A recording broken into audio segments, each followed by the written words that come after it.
जिल्ह्यामध्ये पाण्यामध्ये बुडून मृत्यू होण्याच्या घटनेमध्ये दिवसेंदिवस वाढ होताना दिसत आहे। 2 दिवसापूर्वी दक्ष मर्दे या विद्यार्थ्याचा सारणी येथील कालव्यात पोहताना दुर्दैवी मृत्यू झाला होता। तर सूर्या नदीवरील मासवण बंधाऱ्यात बुडून अभिषेक बिराडे या तरुणाचा सुद्धा मृत्यू झाला होता। या घटना ताज्या असतानाच काल पुन्हा सूर्या कालव्याच्या पाण्यामध्ये दुचाकीसह चालक सूर्या कालव्याच्या प्रवाहात वाहून जाऊन बेपत्ता झाला आहे। डहाणूहून चारोटी दिशेला जात असलेली दुचाकी चालकाचा अपघात होऊन दुचाकीसह चालक कालव्यात पडून वाहून गेल्याची घटना घडली असून या अपघातात दुचाकीवर मागे बसलेले 2 तरुण जखमी झाले आहेत।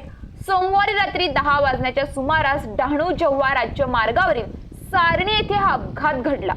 कासा पोलिसांकडून मिळालेल्या प्राथमिक माहितीनुसार संबंधित दुचाकी स्वार हा डहाणूहून निघाल्यानंतर आशागड आंबेसरी गेटीपाडा येथील 29 वर्षीय योगेश नागरे आणि 28 वर्षीय तेजस नागरे या 2 तरुणांना आपल्या दुचाकीवर बसवून चारोटीकडे निघाले होते।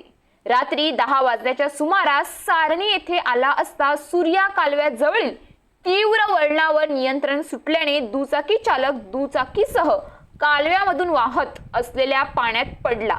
या अपघातात दुचाकी स्वाराच्या मागे बसलेले 2 जण रस्त्याच्या कडेला पडून जखमी झाले। या दुचाकी चालक आपल्या दुचाकीसह सूर्या कालव्याच्या वाहत्या प्रवाहात खालच्या दिशेने वाहून जात बेपत्ता झाला आहे। अपघात रात्री घडल्याने बेपत्ता दुचाकी चालकाचा अंधारात शोध घेणे शक्य झाले नाही। कासा पोलीस स्टेशनचे कर्मचारी आणि स्थानिक ग्रामस्थांच्या मदतीने आज सकाळपासून सूर्या कालव्यामध्ये दुचाकी चालकाचा शोध घेण्याची मोहीम सुरू करण्यात आली आहे। या अपघातात जखमी झालेल्या दोघांची दुचाकी चालकासोबत कोणतीही ओळख नसल्याने दुचाकी चालकाची ओळख पटवणे अवघड झाले आहे। दरम्यान योगेश आणि तेजस नागरे हे दोघे तरुण जखमी झाले असून त्यांच्यावर स्थानिक रुग्णालयात उपचार सुरू आहेत। अपघातानंतर स्थानिक नागरिकांनी मदत कार्य करत जखमींना तातडीने उपचारासाठी हलवले।